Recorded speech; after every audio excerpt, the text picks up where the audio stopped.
Hi friends, అందరికీ నమస్కారం. Welcome to కేహబ్ ఛానల్. ఈరోజు డేట్ వచ్చేసరికి ఫిబ్రవరి 10, 2025. ఫస్ట్ న్యూస్ వచ్చేసరికి అహ్మదాబాద్ నుంచి. ఈరోజు పొద్దున్నే ఇండిగో ఫ్లైట్ అహ్మదాబాద్లో ల్యాండ్ అయింది. అందులో స్వీపర్స్ క్లీన్ చేస్తుండగా వాళ్ళకి ఒక బాంబ్ థ్రెటనింగ్ లెటర్ దొరికింది. వెంటనే అందరూ అలర్ట్ అయ్యారు. 2024 రిపోర్ట్స్ ప్రకారం మొత్తం ఇండియాలో 728 బాంబ్ థ్రెట్స్ వచ్చాయంట. సెకండ్ న్యూస్ వచ్చేసి చైనా నుంచి. చైనా 2015లో ఒక మాస్టర్ ప్లాన్ వేసింది. ఈ ప్లాన్ యొక్క మెయిన్ గోల్ ఏంటంటే ప్రపంచ టెక్ వరల్డ్లో చైనా నెంబర్ 1గా ఉండాలని.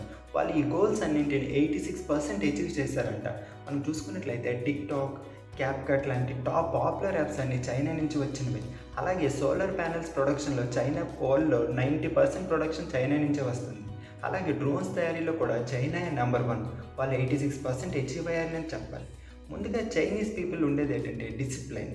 వాళ్ళు ఏంటంటే జాబ్ సీకర్స్ని ఎక్కువ క్రియేట్ చేయరు, వాళ్ళు జాబ్ క్రియేటర్స్ని క్రియేట్ చేస్తారు. వారి కరికులం కూడా ఎలా ఉంటుందంటే కొత్తగా ఏదైనా ఆలోచించే వాళ్ళకి, కొత్తగా చేసే వాళ్ళకి ఎక్కువ ఎంకరేజ్మెంట్ ఉంటుంది. దానివల్ల ఏంటంటే జీడిపి పెరుగుతుంది, దానివల్ల ఎకానమీ పెరుగుతుంది. అలాగే టెక్ వరల్డ్లో నెంబర్ 1 అయ్యారు.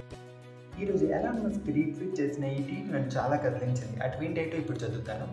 If children started school at 6 months old and their teachers gave them walking lessons, within a year, single generation people would come to believe that humans couldn't learn to walk without going to school. దీని అర్థం ఏంటంటే ఒక generation పిల్లలు 6 monthsకి వాళ్ళు స్కూల్లో వేసి వాళ్ళ teachers వాళ్ళకి వాకింగ్ నేర్పించారు అనుకోండి, నెక్స్ట్ జనరేషన్ ఎలా ఫీల్ అవుతారంటే అసలు పిల్లలు స్కూల్కి వెళ్ళకపోతే వాకింగ్ నేర్చుకోలేరేమో అన్నట్లుగా ఫీల్ అవుతారు. నిజమే కదా, ఇప్పుడు మనం ఎలా ఫీల్ అవుతున్నాం, స్కూల్కి వెళ్ళకపోతే నాలెడ్జ్ రాదు, అసలు దేనికి పనికిరాడు అన్నట్లుగా ఆలోచిస్తున్నాం. కానీ లాస్ట్ జనరేషన్లో అసలు స్కూల్సే ఉండేవి కాదు.